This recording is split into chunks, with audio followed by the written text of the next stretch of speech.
"Anoint and away! Anoint and away!" they cried in wild chorus about him, "to the dance that never dies." My name is Silence, Dr. John Silence, the psychic doctor.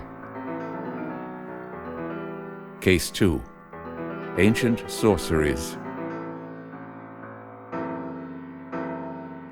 "Yet I came here wholly by chance," he heard himself saying. "No," she cried with passion. "You came here because I called you." "I have called you for years, and you came with the whole force of the past behind you.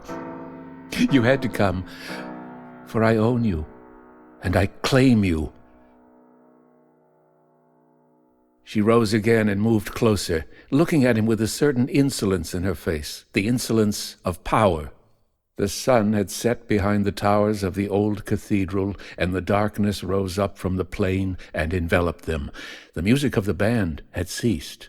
The leaves of the plane trees hung motionless, but the chill of the autumn evening rose about them and made Vezin shiver. There was no sound but the sound of their voices and the occasional soft rustle of the girl's dress. He could hear the blood rushing in his ears. He scarcely realized where he was or what he was doing. Some terrible magic of the imagination drew him deeply down into the tombs of his own being, telling him in no unfaltering voice that her words shadowed forth the truth. And this simple little French maid, speaking beside him with so strange authority, he saw curiously alter into quite another being. As he stared into her eyes, the picture in his mind grew and lived, dressing itself vividly to his inner vision with a degree of reality he was compelled to acknowledge. As once before, he saw her tall and stately, moving through wild and broken scenery of forests and mountain caverns, the glare of flames behind her head and clouds of shifting smoke about her feet. Dark leaves encircled her hair, flying loosely in the wind, and her limbs shone through the merest rags of clothing. Others were about her too, and ardent eyes on all sides cast delirious glances upon her. But her own eyes were always for one only, one whom she held by the hand, for she was leading the dance in some tempestuous orgy to the music of chanting voices, and the dance she led circled about a great and awful figure on a throne, brooding over the scene through lurid vapors, while innumerable other wild faces and forms crowded furiously about her in the dance. But the one she held by the hand he knew to be himself, and the monstrous shape upon the throne he knew to be her mother. The vision rose within him, rushing to him down the long years of buried time, crying aloud to him with the voice of memory reawakened. And then the scene faded away, and he saw the clear circle of the girl's eyes gazing steadfastly into his own. And she became once more the pretty little daughter of the innkeeper, and he found his voice again. "And you," he whispered tremblingly, "you child of visions and enchantment, how is it that you so bewitched me that I loved you even before I saw?" She drew herself up beside him with an air of rare dignity. "The call of the past," she said. "And besides," she added proudly, "in the real life I am a princess." "A princess!" he cried. "And my mother is a queen." At this, little Vezin utterly lost his head. Delight tore his heart and swept him into sheer ecstasy. To hear that sweet singing voice and to see those adorable little lips utter such things upset his balance beyond all hope of control. He took her in his arms and covered her unresisting face with kisses. But even while he did so, and while the hot passions swept him, he felt that she was soft and loathsome, and that her answering kisses stained his very soul. And when presently she had freed herself and vanished into the darkness, he stood there, leaning against the wall in a state of collapse, creeping with horror from the touch of her yielding body, and inwardly raging at the weakness that he already dimly realized must prove his undoing.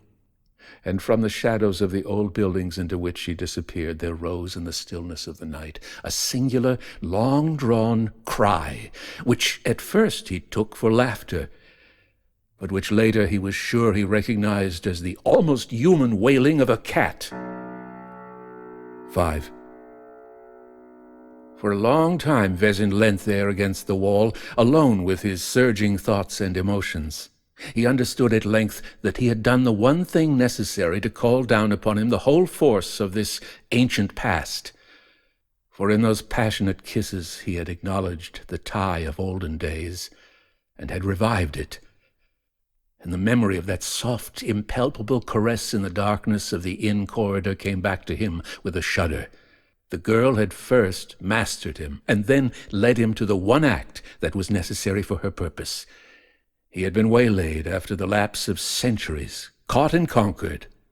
Dimly he realized this, and sought to make plans for his escape, but for the moment, at any rate, he was powerless to manage his thoughts or will, for the sweet, fantastic madness of the whole adventure mounted to his brain like a spell, and he gloried in the feeling that he was utterly enchanted and moving into a world so much larger and wilder than the one he had ever been accustomed to. The moon, pale and enormous, was just rising over the sea-like plain when at last he rose to go. Her slanting rays drew all the houses into new perspective, so that their roofs, already glistening with dew, seemed to stretch much higher into the sky than usual, and their gables and quaint old towers lay far away in its purple reaches. The cathedral appeared unreal in the silver mist. He moved softly, keeping to the shadows, but the streets were all deserted and very silent. The doors were closed, the shutters fastened. Not a soul was astir. The hush of night lay over everything. It was like a town of the dead, a churchyard, with gigantic and grotesque tombstones. Wondering where all the busy life of the day had so utterly disappeared to, he made his way to a back door that entered the inn by means of the stables, thinking thus to reach his room unobserved.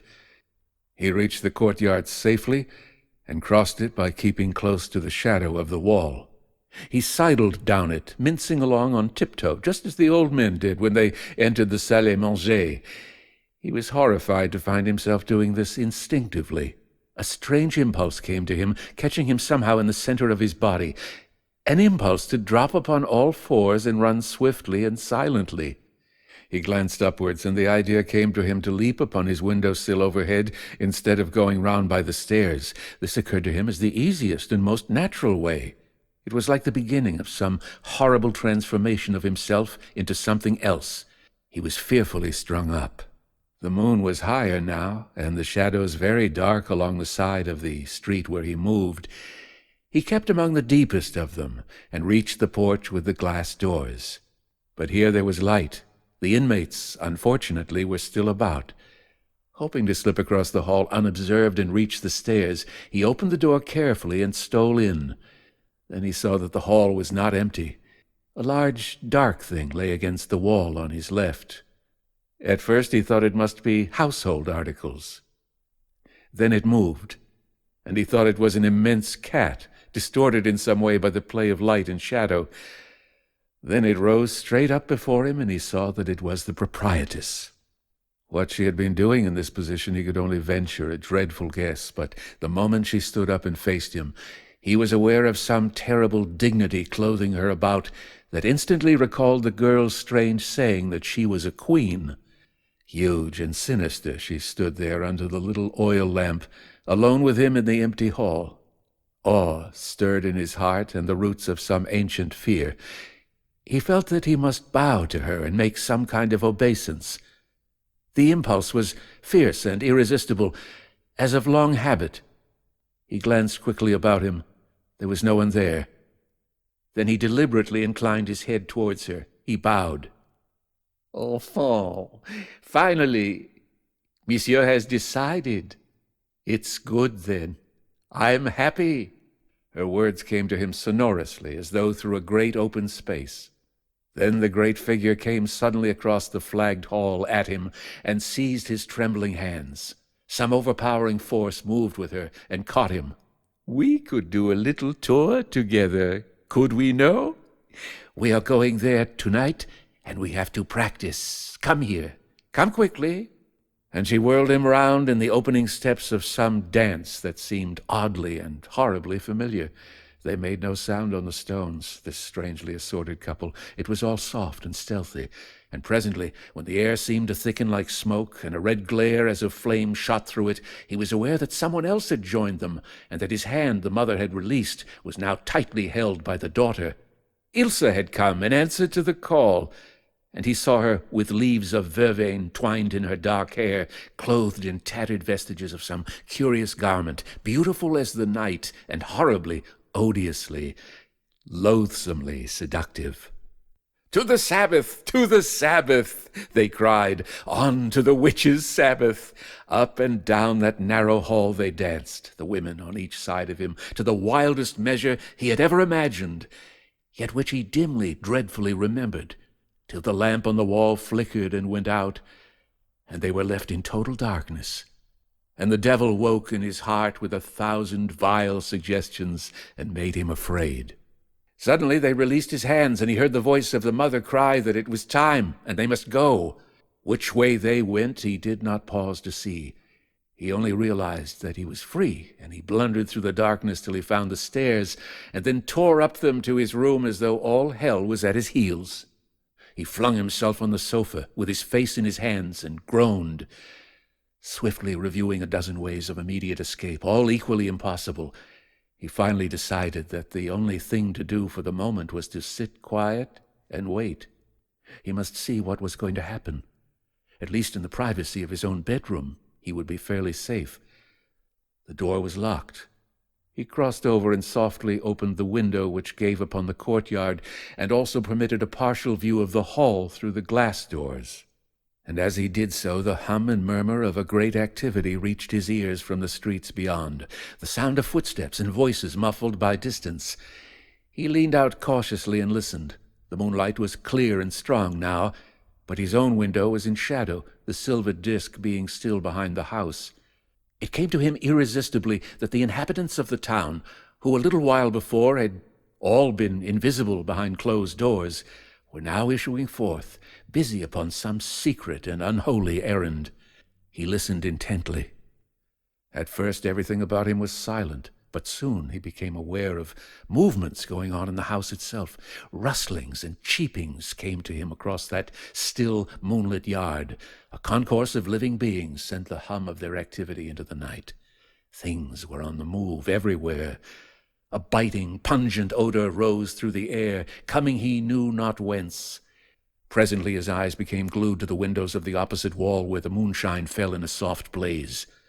The roof overhead and behind him was reflected clearly in the panes of glass, and he saw the outlines of dark bodies moving with long footsteps over the tiles and along the coping. They passed swiftly and silently, shaped like immense cats, in an endless procession across the pictured glass, and then appeared to leap down to a lower level where he lost sight of them. He just caught the soft thudding of their leaps. Sometimes their shadows fell upon the white wall opposite, and then he could not make out whether they were the shadows of human beings or of cats. They seemed to change swiftly from one to the other. The transformation looked horribly real, for they leaped like human beings, yet changed swiftly in the air immediately afterwards and dropped like animals. The yard, too, beneath him was now alive with the creeping movements of dark forms, all stealthily drawing towards the porch with the glass doors. They kept so closely to the wall that he could not determine their actual shape, but when he saw that they passed on to the great congregation that was gathering in the hall, he understood that these were the creatures whose leaping shadows he had first seen reflected in the window panes opposite. They were coming from all parts of the town, reaching the appointed meeting place across the roofs and tiles, and springing from level to level till they came to the yard. Then a new sound caught his ear, and he saw that the windows all about him were being softly opened, and that to each window came a face. A moment later, figures began dropping hurriedly down into the yard, and these figures, as they lowered themselves down from the windows, were human, he saw, but once safely in the yard, they fell upon all fours and changed in the swiftest possible second into cats, huge, silent cats. They ran in streams to join the main body in the hall beyond. So, after all, the rooms in the house had not been empty and unoccupied. Moreover, what he saw no longer filled him with amazement, for he remembered it all. It was familiar. It had all happened before, just so, hundreds of times, and he himself had taken part in it and known the wild madness of it all. The outline of the old building changed. The yard grew larger, and he seemed to be staring down upon it from a much greater height through smoky vapors. And as he looked, half remembering the old pains of long ago, fierce and sweet, furiously assailed him, and the blood stirred horribly as he heard the call of the dance again in his heart and tasted the ancient magic of Ilsa whirling by his side. Suddenly he started back. A great lithe cat had leaped softly up from the shadows below onto the sill close to his face and was staring fiercely at him with the eyes of a human. "Come," it seemed to say, "come with us to the dance. Change as of old. Transform yourself swiftly and come." Only too well he understood the creature's soundless call. It was gone again in a flash, with scarcely a sound of its padded feet on the stones, and then others dropped by the score down the side of the house, past his very eyes, all changing as they fell and darting away rapidly, softly, towards the gathering point. And again he felt the dreadful desire to do likewise, to murmur the old incantation, and then drop upon hands and knees and run swiftly for the great flying leap into the air. Oh, how the passion of it rose within him like a flood, twisting his very entrails, sending his heart's desire flaming forth into the night for the old, old dance of the sorcerers at the witches' sabbath. The whirl of the stars was about him. Once more he met the magic of the moon, the power of the wind rushing from precipice and forest, leaping from cliff to cliff across the valleys, tore him away. He heard the cries of the dancers and their wild laughter, and with this savage girl in his embrace, he danced furiously about the dim throne where sat the figure with the scepter of majesty. Then suddenly all became hushed and still, and the fever died down a little in his heart. The calm moonlight flooded a courtyard empty and deserted. They had started. The procession was off into the sky, and he was left behind, alone. Vezin tiptoed softly across the room and unlocked the door. The murmur from the streets, growing momentarily as he advanced, met his ears. He made his way with the utmost caution down the corridor. At the head of the stairs he paused and listened. Below him, the hall where they had gathered was dark and still, but through opened doors and windows on the far side of the building came the sound of a great throng, moving farther and farther into the distance. He made his way down the creaking wooden stairs, dreading yet longing to meet some straggler who should point the way, but finding no one, across the dark hall, so lately thronged with living, moving things, and out through the open doors into the street. He could not believe that he was really left behind, really forgotten, that he had been purposely permitted to escape. It perplexed him. Nervously he peered about him, and up and down the street, then, seeing nothing, advanced slowly down the pavement. The whole town as he went showed itself empty and deserted, as though a great wind had blown everything alive out of it. The doors and windows of the houses stood open to the night. Nothing stirred. Moonlight and silence lay over all. The night lay about him like a cloak. The air, soft and cool, caressed his cheek like the touch of a great furry paw. He gained confidence and began to walk quickly, though still keeping to the shadowed side. Nowhere could he discover the faintest sign of the great unholy exodus he knew had just taken place. The moon sailed high over all in a sky cloudless and serene.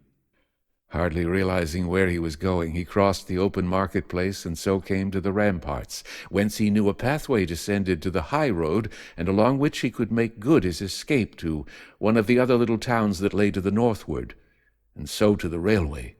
But first he paused and gazed out over the scene at his feet, where the great plain lay like a silver map of some dream country. The still beauty of it entered his heart, increasing his sense of bewilderment and unreality. No air stirred. The leaves of the plane trees stood motionless. The near details were defined by the sharpness of day against dark shadows, and in the distance the fields and woods melted away into haze and shimmering mistiness. But the breath caught in his throat, and he stood stock still, as though transfixed when his gaze passed from the horizon and fell upon the near prospect in the depth of the valley at his feet. The whole lower slopes of the hill that lay hid from the brightness of the moon were aglow, and through the glare he saw countless moving forms, shifting thick and fast between the openings of the trees, while overhead, like leaves driven by the wind, he discerned flying shapes that hovered darkly one moment against the sky and then settled down with cries and weird singing through the branches into the region that was aflame. Spellbound, he stood and stared for a time that he could not measure, and then, moved by one of the terrible impulses that seemed to control the whole adventure, he climbed swiftly upon the top of the broad coping and balanced a moment where the valley gaped at his feet. But in that very instant, as he stood hovering, a sudden movement among the shadows of the houses caught his eye, and he turned to see the outline of a large animal dart swiftly across the open space behind him and land with a flying leap upon the top of the wall a little lower down. It ran like the wind to his feet and then rose up beside him upon the ramparts. A shiver seemed to run through the moonlight, and his sight trembled for a second. His heart pulsed fearfully. Ilse stood beside him, peering into his face. Some dark substance, he saw, stained the girl's face and skin, shining in the moonlight as she stretched her hands towards him. She was dressed in wretched, tattered garments that yet became her mightily. Rue and vervain twined about her temples. Her eyes glittered with unholy light. He only just controlled the wild impulse to take her in his arms and leap with her from their giddy perch into the valley below. "See!" she cried, pointing with an arm on which the rags fluttered in the rising wind towards the forest aglow in the distance. "See where they await us! The woods are alive! Already the great ones are there, and the dance will soon begin! The salve is here! Anoint yourself and come!" Though a moment before the sky was clear and cloudless, yet even while she spoke, the face of the moon grew dark, and the wind began to toss in the crests of the plane trees at his feet. Stray gusts brought the sounds of hoarse singing and crying from the lower slopes of the hill, and the pungent odor he had already noticed about the courtyard of the inn rose about him in the air. "Transform! Transform!" she cried again, her voice rising like a song. "Rub well your skin before you fly. Come! Come with me to the Sabbath, to the madness of its furious delight, to the sweet abandonment of its evil worship. See, the great ones are there, and the terrible sacraments prepared. The throne is occupied. Anoint and come! Anoint and come!" She grew to the height of a tree beside him, leaping upon the wall with flaming eyes and hair strewn upon the night. He too began to change swiftly. Her hands touched the skin of his face and neck, streaking him with the burning salve that sent the old magic into his blood, with the power before which fades all that is good.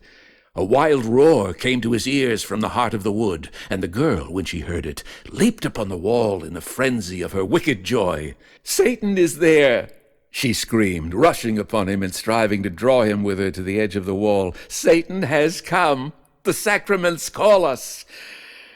Come with your dear apostate soul, and we will worship and dance till the moon dies and the world is forgotten." Just saving himself from the dreadful plunge, Vezin struggled to release himself from her grasp, while the passion tore at his reins and all but mastered him. He shrieked aloud, not knowing what he said, and then he shrieked again. It was the old impulses, the old awful habits instinctively finding voice, for though it seemed to him that he merely shrieked nonsense, the words he uttered really had meaning in them, and were intelligible. It was the ancient call, and it was heard below. It was answered. The wind whistled at the skirts of his coat as the air round him darkened with many flying forms, crowding upwards out of the valley. The crying of hoarse voices smote upon his ears, coming closer. Strokes of wind buffeted him, tearing him this way and that along the crumbling top of the stone wall, and Ilse clung to him with her long, shining arms, smooth and bare, holding him fast about the neck. But not Ilse alone, for a dozen of them surrounded him, dropping out of the air. The pungent odor of the anointed bodies stifled him, exciting him to the old madness of the Sabbath, the dance of the witches and sorcerers, doing honor to the personified evil of the world. "Anoint and away! Anoint and away!" they cried in wild chorus about him, "to the dance that never dies, to the sweet and fearful fantasy of evil." Another moment, and he would have yielded and gone, for his will turned soft, and the flood of passionate memory all but overwhelmed him, when, so can a small thing alter the whole course of an adventure, he caught his foot upon a loose stone in the edge of the wall, and then fell with a sudden crash onto the ground below. But he fell towards the houses, in the open space of dust and cobblestones, and fortunately not into the gaping depth of the valley on the farther side. And they, too, came in a tumbling heap about him, like flies upon a piece of food. But as they fell, he was released for a moment from the power of their touch, and in that brief instant of freedom there flashed into his mind the sudden intuition that saved him. Before he could regain his feet, he saw them scrabbling awkwardly back upon the wall, as though, bat-like, they could only fly by dropping from a height, and had no hold upon him in the open. Then, seeing them perched there in a row like cats upon a roof, all dark and singularly shapeless, their eyes like lamps, the sudden memory came back to him of Ilse's terror at the sight of fire. Quick as a flash, he found his matches and lit the dead leaves that lay under the wall. Dry and withered, they caught fire at once, and the wind carried the flame in a long line down the length of the wall, licking upwards as it ran, and with shrieks and wailings the crowded row of forms upon the top melted away into the air on the other side, and were gone with a great rush of whirring of their bodies down into the heart of the haunted valley, leaving Vezin breathless and shaken in the middle of the deserted ground. "Ilse," he called feebly, "Ilse," for his heart ached to think that she was really gone to the great dance without him, and that he had lost the opportunity of its fearful joy. Yet at the same time his relief was so great, and he was so dazed and troubled in mind with the whole thing, that he hardly knew what he was saying, and only cried aloud in the fierce storm of his emotion. The fire under the wall ran its course, and the moonlight came out again, soft and clear from its temporary eclipse. With one last shuddering look at the ruined ramparts, and a feeling of horrid wonder for the haunted valley beyond, where the shapes still crowded and flew, he turned his face towards the town and slowly made his way in the direction of the hotel. And as he went, a great wailing of cries and a sound of howling followed him from the gleaming forest below, growing fainter and fainter with the bursts of wind as he disappeared between the houses. 6. "It may seem rather abrupt to you, this sudden tame ending," said Arthur Vezin, glancing with flushed face and timid eyes at Dr. Silence sitting there with his notebook. "But the fact is, from that moment my memory seems to fail rather. I have no distinct recollection of how I got home, or what precisely I did. It appears I never went back to the inn at all. I only dimly recollect racing down a long white road in the moonlight past woods and villages, still and deserted, and then the dawn came up, and I saw the towers of a biggish town, and so came to a station."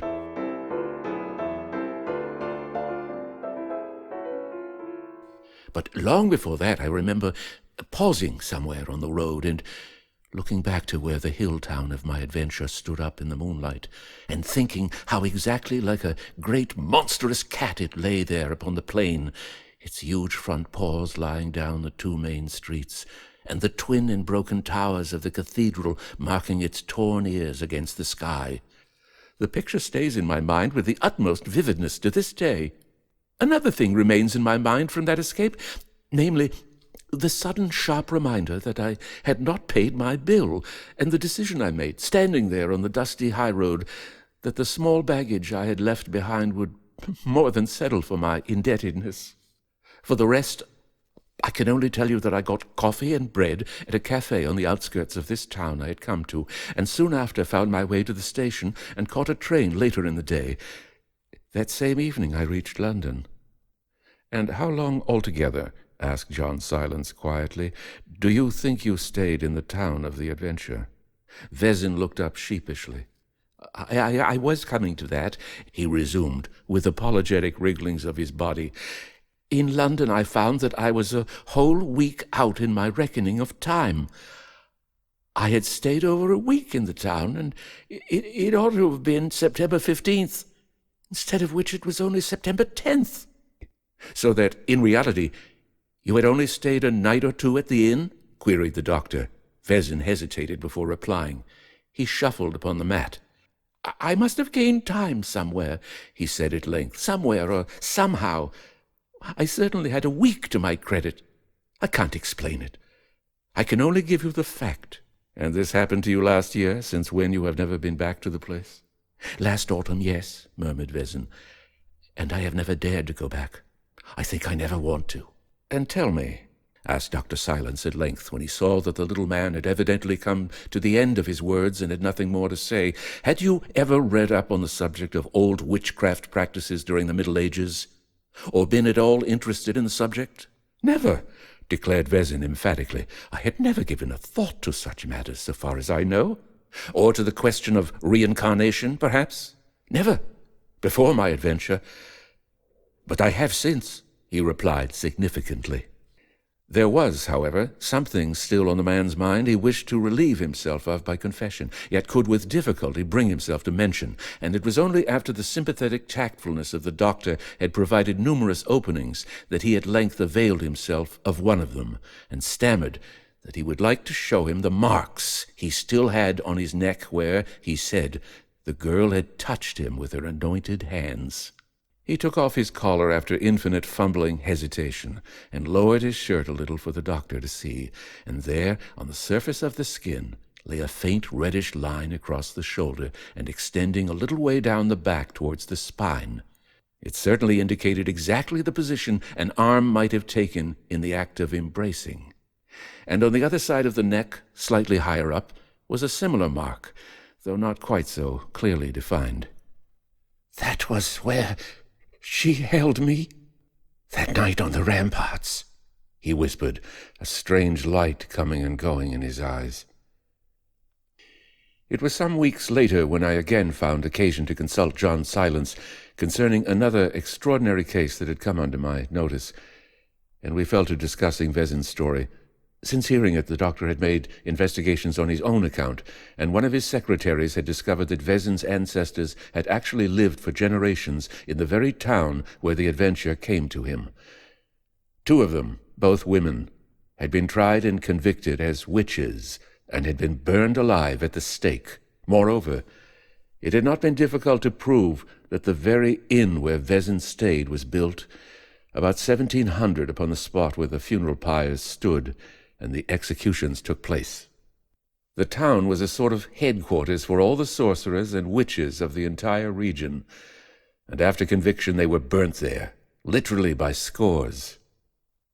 "It seems strange," continued the doctor, "that Vezin should have remained ignorant of all this, but, on the other hand, it was not the kind of history that successive generations would have been anxious to keep alive, or to repeat to their children. Therefore, I am inclined to think he still knows nothing about it. The whole adventure seems to have been a very vivid revival of the memories of an earlier life, caused by coming directly into contact with the living forces still intense enough to hang about the place, and, by a most singular chance, too, with the very souls who had taken part with him in the events of that particular life. For the mother and daughter who impressed him so strangely must have been leading actors with himself in the scenes and practices of witchcraft which, at that period, dominated the imaginations of the whole country. One has only to read the histories of the times to know that these witches claimed the power of transforming themselves into various animals, both for the purposes of disguise and also to convey themselves swiftly to the scenes of their imaginary orgies. Lycanthropy, or the power to change themselves into wolves, was everywhere believed in, and the ability to transform themselves into cats by rubbing their bodies with a special salve or ointment provided by Satan himself found equal credence. The witchcraft trials abound in evidences of such universal beliefs. Dr. Silence quoted chapter and verse from many writers on the subject, and showed how every detail of Vezin's adventure had a basis in the practices of those dark days. But that the entire affair took place subjectively in the man's own consciousness, I have no doubt, he went on in reply to my questions, for my secretary, who has been to the town to investigate, discovered his signature in the visitor's book and proved by it that he had arrived on September 8th and left suddenly without paying his bill. He left 2 days later, and they still were in possession of his dirty brown bag and some tourist clothes. I paid a few francs in settlement of his debt, and have sent his luggage on to him. The daughter was absent from home, but the proprietress, a large woman, very much as he described her, told my secretary that he had seemed a very strange, absent-minded kind of gentleman, and after his disappearance she had feared for a long time that he had met with a violent end in the neighboring forest where he used to roam about alone. I should like to have obtained a personal interview with the daughter so as to ascertain how much was subjective and how much actually took place with her as Vezin told it. For her dread of fire and the sight of burning must, of course, have been the intuitive memory of her former painful death at the stake, and have thus explained why he fancied more than once he saw her through smoke and flame. And that mark on his skin, for instance? I inquired. Merely the marks produced by hysterical brooding, he replied, like the stigmata of the rageurs and the bruises which appear on the bodies of hypnotized subjects who have been told to expect them. This is very common and easily explained. Only it seems curious that these marks should have remained so long in Vezin's case. Usually they disappear quickly. Obviously he is still thinking about it all, brooding, and living it all over again, I ventured. Probably. And this makes me fear that the end of his trouble is not yet. We shall hear of him again. It is a case, alas, I can do little to alleviate. Dr. Silence spoke gravely and with sadness in his voice. And what do you make of the Frenchman in the train? I asked further. The man who warned him against the place. A cause du sommeil, a cause des champs. Surely a very singular incident? A very singular incident indeed, he made answer slowly, and one I can only explain on the basis of a highly improbable coincidence.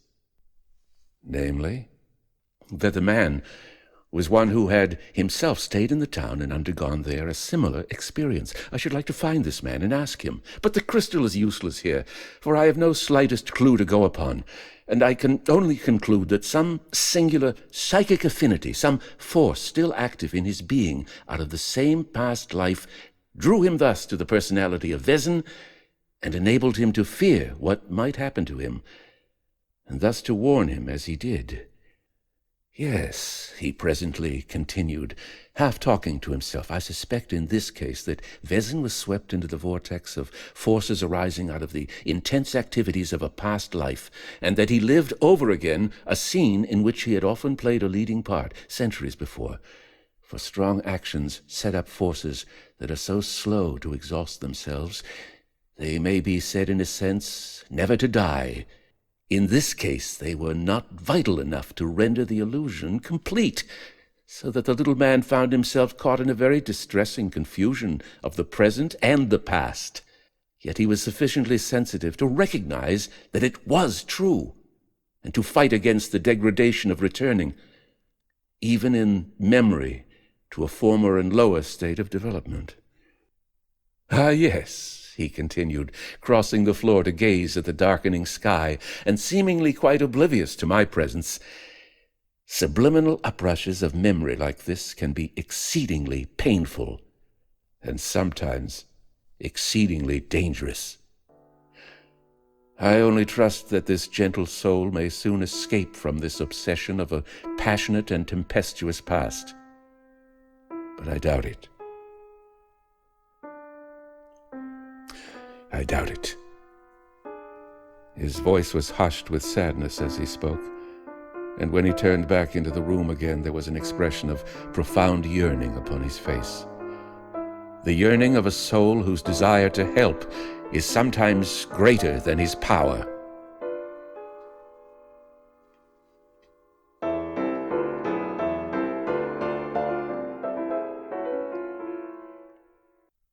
John Silence, The Psychic Doctor, Case 2, Ancient Sorceries. Written by Algernon Blackwood. Edward E.French speaking.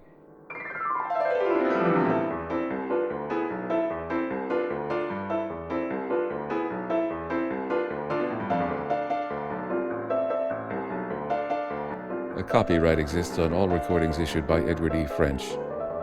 Inquiries should be addressed to email edwardfrench06@hotmail.com. That's edwardfrench06@hotmail.com. Did you know you can subscribe to this channel and receive notices when I upload a new story? I usually do it every week.